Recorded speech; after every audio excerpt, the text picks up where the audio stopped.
I used to get a lot of emails from Channel Island retailers. They started off along the lines of, you'll never stop it, you're just a bitter businessman who's crap at running a business, all this sort of thing. And then, out of the blue, Richard got an email saying, you may have won this battle, but there's a bigger fraud involving Chinese retailers. And I remember thinking, what's that about?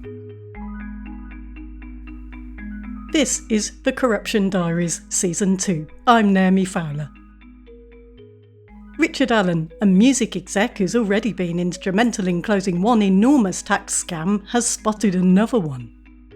The campaigning organisation he founded, RAVAS, or Retailers Against VAT Abuse Schemes, was instrumental in winning his last fight.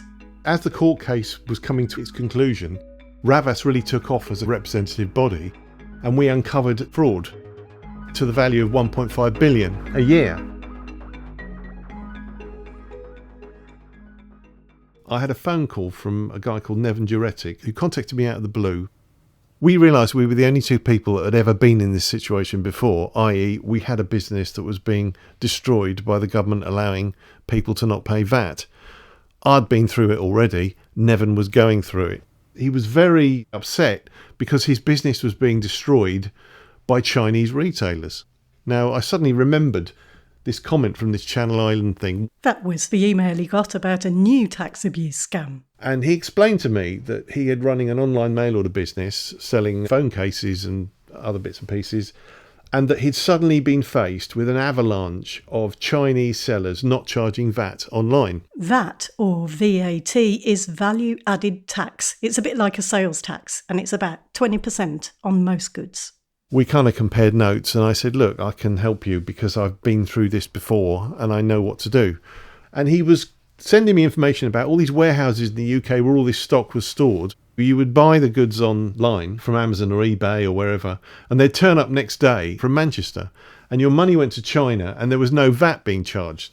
His business nearly collapsed, and he was so frustrated with what was going on. It was so obvious that there was all this fraud going on that he decided to put a website up and just make it public, which is what I did with my campaign. Vatfraud.org is what Nevin had set up. And he had all this data. He's a bit of a genius with numbers. And he'd scraped all this data and put it on this website, showing all the companies that were doing it and the amount of money that they were not paying in VAT. And initially I just didn't believe it. And I said, this is unbelievable. I mean, this makes the Channel Islands look like a tea party. It was like enormous. It was like £1 billion a year in VAT evasion. He said, look, I went to HMRC with all of this and they just sent me this bog standard reply. HMRC is the British Tax Authority. They seemed reluctant to take on giant online platforms, eBay and Amazon, that businesses around the world were using to sell their goods, but dodge paying that, VAT or sales tax, which UK-based businesses had to pay. So now, instead of using the Channel Islands to undercut other businesses by dodging tax and depriving the UK of millions in tax revenue, businesses were taking advantage of a kind of online nowhere land. I said, look, I'll tell you what, let's go to the European Commission. And before he knew it, we were off to Brussels. For your own safety, please keep your seatbelt fastened. Met Nevin for the first time when we met to go to Brussels. And the first person he met from any authority was the head of the VAT unit at the European Commission. So he was kind of, I think he was a bit awestruck, really. And we went in and they brought in the people from OLAF, who are like the European fraud unit. And they looked at this and said, this is really interesting because we're currently looking at goods coming into the UK massively underdeclared. And it looks like a lot of these goods are being sold online. And Nevin was going, well, you know, they're all in warehouses in the UK. And I said, right, well, we'll go back to the UK. We'll go around all the national newspapers. Went back, met Daily Mail. BBC did a half-hour documentary on the Radio 4. We met David Gauke. That's an MP Richard had discussed the Channel Islands tax loophole with that he campaigned against previously. And we gave him all the information. And we said, and by the way, we've been to see the European Commission. So he said, I'll tell HMRC on Monday. This was on a Friday. 2 weeks later, a note pops through my door, a handwritten note. Hello, Richard. I work for HMRC. I live in your village. I've seen the documents that you gave to David Gauke. Could we possibly meet? That's the first contact I've had from HMRC that's been positive since I first complained in 2005. But I met up with the guy. They wanted to know more about this Chinese fraud. They were saying there's no need to go to any third parties. So I thought, right, this is really interesting. They're worried that I'm going to do what I did before. When I first spoke to him, I was pretty rude because I was really angry. I wanted to test the water to see how far he would go to speak to me. No matter how rude I was, he kept wanting to speak to me. So I thought, right, they really need to speak to me. They let slip that they basically weren't going to take any action against a major online marketplace. And it just seemed odd to me that a government department would know about what was going on and not act against it. But something was shifting. He said, would you come to a meeting in London? So I went up to London. Nevin came along with me and we went to a meeting in Whitehall, in the Treasury, I think it was. We sat there and we went through it all and we explained to them what was going on. They were looking really for us to give input into fixing this issue. They were looking for advice, effectively. And there was a number of officials there. One of them, at least, was an official that had refused to meet with me previously on the Channel Islands issue. I think Rava started to turn at that point into something that was taken seriously. I went from being an annoying irritant to a representative of a group of retailers that was taken seriously as a trade body. It was the beginning of change on this issue. Another businessman affected by this VAT fraud, got in touch with Richard and his campaigning organisation, Ravas. His name was Julius Olivetti. Julius was an online retailer who joined us, really, and fed into what we were doing with information. So there were three of us. There was Nevin, Julius Olivetti and myself. We kind of referred ourselves as like three musketeers. And between the three of us, we sort of put this campaign together that exposed it. They had the ammunition and I knew who to take it to. Without the knowledge that I'd picked up previously to that, I couldn't really have helped them. There's a sequence in the film Fistful of Dollars where Clint Eastwood gets shot to bits. And then he goes away and he basically learns to shoot again with his gun. And he comes back and sort of wreaks revenge on all the people that had treated him badly. And he's got this metal plate under his poncho. And when they shoot him, the bullets just bounce off. I kind of felt like that. Even though I'd been very close to the edge of my physical and mental well-being, I'd managed to come back from that precipice with all this knowledge that I could then use, although I had no idea what I was going to use it for. Every day of the week, major corporations are paying lobbyists to represent their interests by meeting ministers and MPs who are then adjusting legislation. Now, those ministers and MPs would be quite happy, well, not all of them, to speak to the little guy and hear their views. You need to engage with the system and you need to go round and start being taken seriously by the people that are making the policies. When I first spoke to Julius, I remember saying you should really go and see your MP. He went to see his MP, Chris Heaton-Harris, and was surprised to find that Chris Heaton-Harris had worked in retail and understood the issue. And Julius was the one that managed to organise an adjournment debate. An adjournment debate is a half-hour meeting that happens at the end of each day in the House of Commons, Parliament, where the MPs sit. And that was in 2016.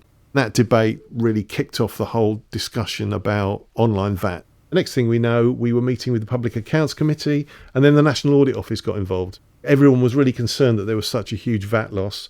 We gave all our evidence to the National Audit Office. I've had quite a good relationship with them and I think they're excellent. Probably the best government body I've ever dealt with. They brought HMRC into a Public Accounts Committee hearing and they questioned them about this. And here's Lynn Homer, Chief Executive of HMRC, being questioned before the Public Accounts Committee about online VAT or VAT fraud by David Mowat, MP, in 2016. Over to David Mowat. Just quickly on VAT evasion. There's a debate here in the House of Commons on what appears to be the latest mechanism which used. It's just overseas suppliers using eBay and Amazon effectively to evade VAT. And I've seen estimates of that, £10 billion in terms of the lost revenue, plus, of course, the collateral damage to the high street, which can't compete. I'm just interested to understand where you are on that and how big an issue you think it is. I think Jim Harris' team think this is a big issue. UK has embraced online shopping even faster than most of our European colleagues. And what we're seeing is the development of entirely new marketplaces. You used that word, but because they're marketplaces in the ether, the question about whether the purchaser even knows where they're buying from or even thinks about where they're buying from and whether they ask or understand the right questions about import duties, both VAT and excise duties, is a very big issue.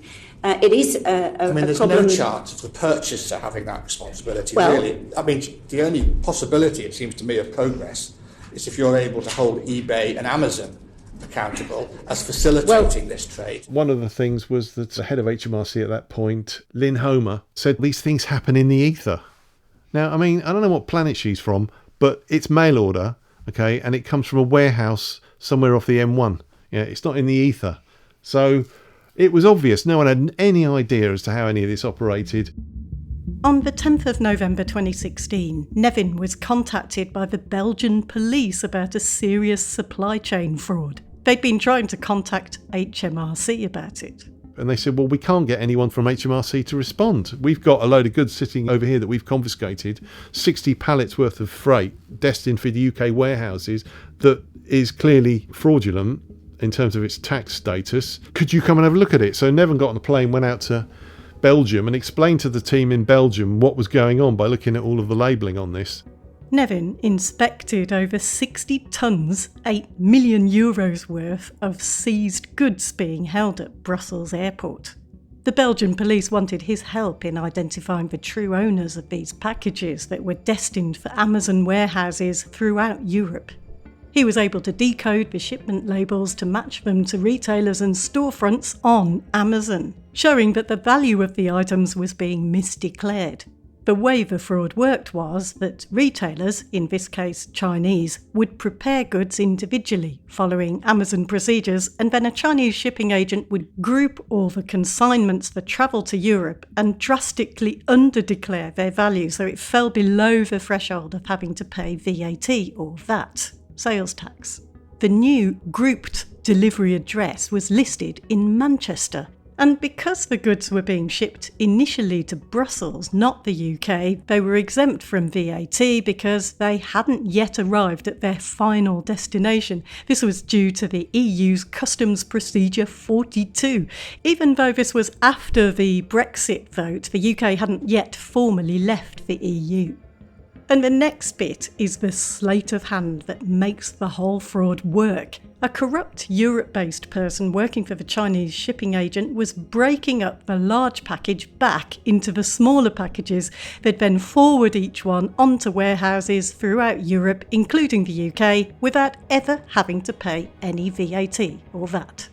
And the Manchester address? That was just a shell company. It never received any goods. What still frustrates Richard was HMRC's seeming lack of responsiveness on this issue when the Belgian police had contacted them. And again, it's like, why do we have to do this? Panorama contacted me and they were interested in this story. Panorama is a flagship BBC investigative news programme in the UK.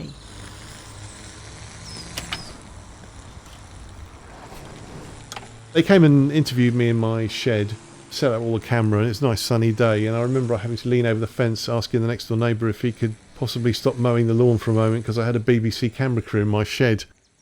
The Panorama documentary spoke to a Chinese freight agent and they managed to get goods into the UK into a warehouse without paying any VAT. They proved that it was done and how easy it was.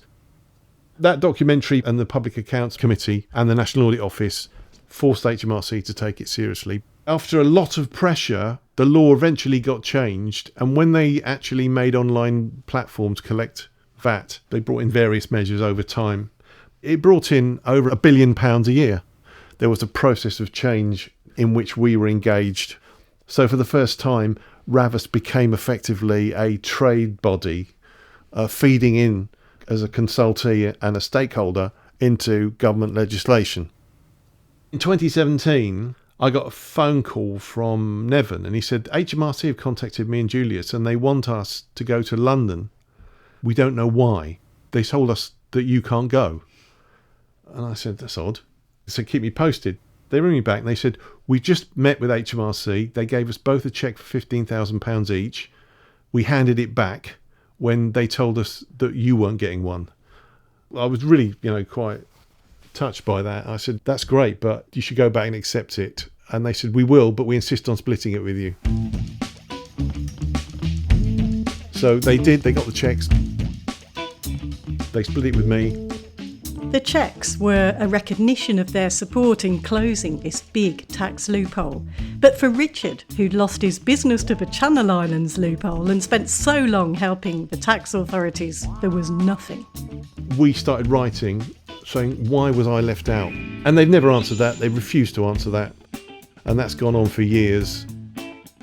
This entire Targa, the total amount of money that I've ever been rewarded by HMRC was I got a rail ticket for £25 covering my costs of meeting them. That's it. 25 quid. You've been listening to The Corruption Diaries, Season 2, Episode 13 with me, Naomi Fowler. Produced by me and by Leo Schick. Sound design also by Leo Schick. Next up, in our final episode. You've got businesses like Shane, Temu, other big online retailers and marketplaces abusing it again.